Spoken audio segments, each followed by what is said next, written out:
What do you call a man who saves the lives of innocent men, women, and children? A hero? Not if you're a Palestinian preventing terror attacks and saving the lives of Jewish Israelis and others. I know this isn't right to go and kill people on the street. This isn't right to blow up buses. But that's not the view of the Palestinian Authority, who condemn this man and others as collaborators for helping Israel. Some say thousands of Palestinians underwent torture, even death, for acts the rest of the world would call heroic. That's why an Israeli law firm here is representing 52 accused collaborators and suing the Palestinian Authority for compensation. We have the privilege to represent those Arabs who were tortured, to give a little bit of comfort and try to protect those people. The violence took off in the 1990s after the signing of the Oslo Accords between Israel and the PLO. That's what's called the peace process today. Terror was rampant in Israel. There weren't just a few Palestinians that were helping Israel to fight terrorism. The Oslo Accords required the Palestinian Authority to fight terror, but according to attorney Barak Kedem, that didn't happen.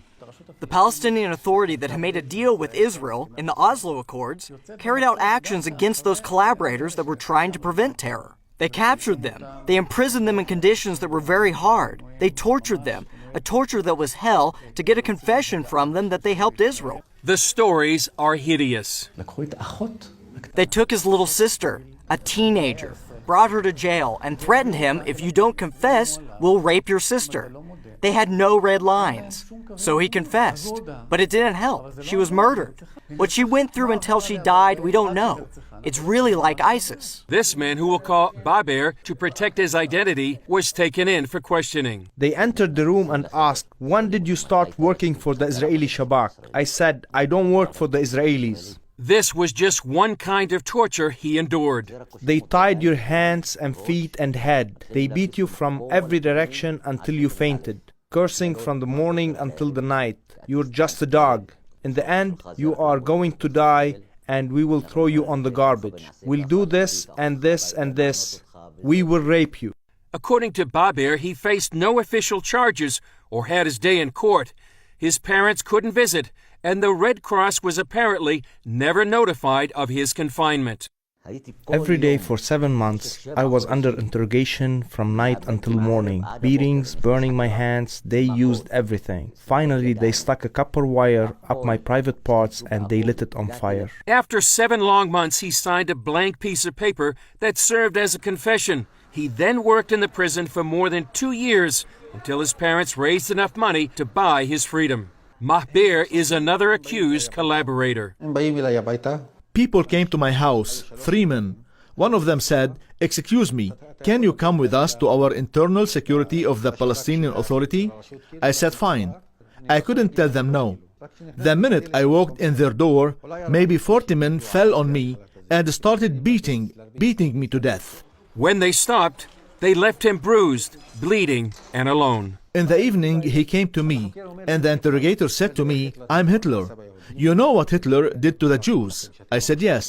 He said, "Like Hitler did to the Jews, I am going to do to you, collaborators." The beatings and torture went on for a year and a half. Then in 2002, at the height of the Second Intifada, Israel began Operation Defensive Shield in the Palestinian areas. The guards ran away, and Mahbir was freed. So he returned to his village, his wife, and children. After 2 or 3 days, they came to my village with masks and weapons, and they started to shoot at my house. And all the village saw this. They wanted to take me out and kill me. But God didn't want me to die at the moment, so I argued with them and escaped to the state of Israel.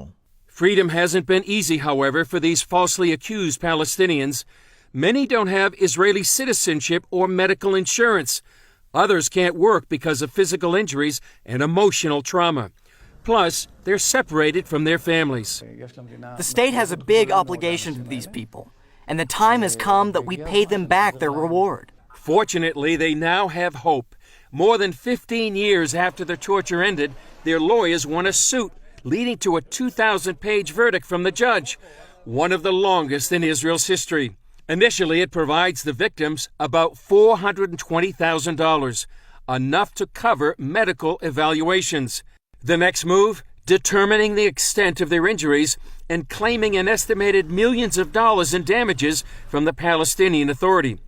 That money could be deducted from the $200 million in tax money that Israel collects on behalf of the PA each month. The Palestinians will not give it to us. They are giving money to terrorists to kill our brothers and sisters. And that's widely known as pay to slay. As we've reported, each year the PA doles out some $300 million in compensation, much of it American tax dollars, to terrorists who attack Israelis. Your tax money goes to terror. Instead of that, you need at least to get to support this cause by helping the people who prevent terror. We are talking about people who risk their life to prevent suicide bombers to bomb inside buses with children and women. So those are heroes. Attorney Nati Rome says the story is even more shocking. Rome says of the more than 230 human rights organizations they notified, 99% replied they have no means to help.